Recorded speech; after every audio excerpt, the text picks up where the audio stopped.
So if you could just introduce yourself for us real quick.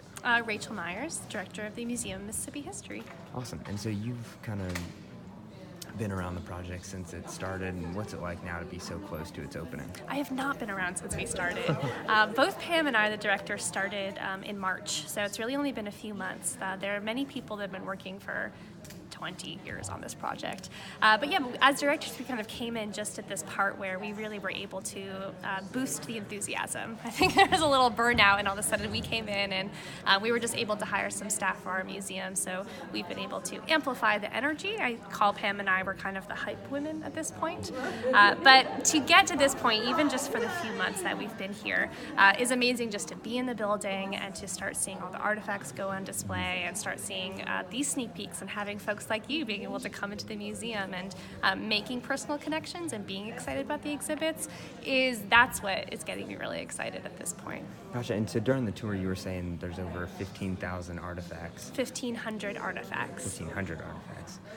What's that process been like as far as getting everything settled, getting everything set up, and all that kind of So we have a fantastic collections department, and you'll have the opportunity to speak to them as well.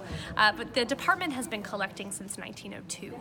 So physical objects throughout history have kind of been in storage, and of course they were in the State History Museum, but now they're here. But they beautifully curated all of these galleries, and then we had this fantastic set of mount makers who intricately created these little kind of mounts for all of these objects to beautifully showcase. One of my favorite cases is a series of blacksmithing tools, and just the way that they're elevated and artistically displayed in the gallery, I think elevates their importance, and that talking about Reconstruction and that these were skills that free enslaved people had, and the way that they made a mark. I just think that they're glorious.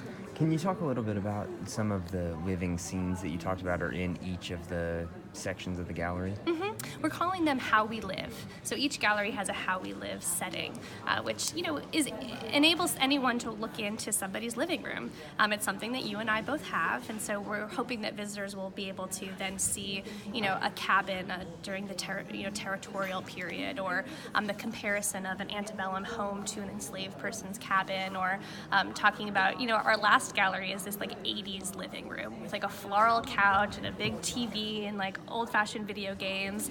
And again, it's able to create a thread of understanding between people that lived before we did.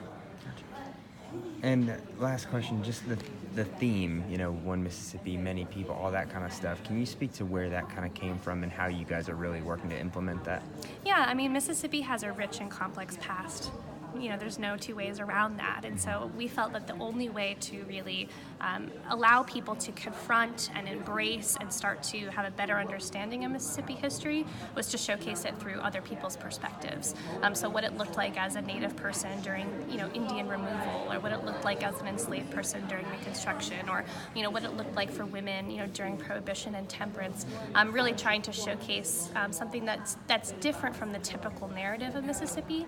So those stories are really, again, elevated and highlighted throughout the museum.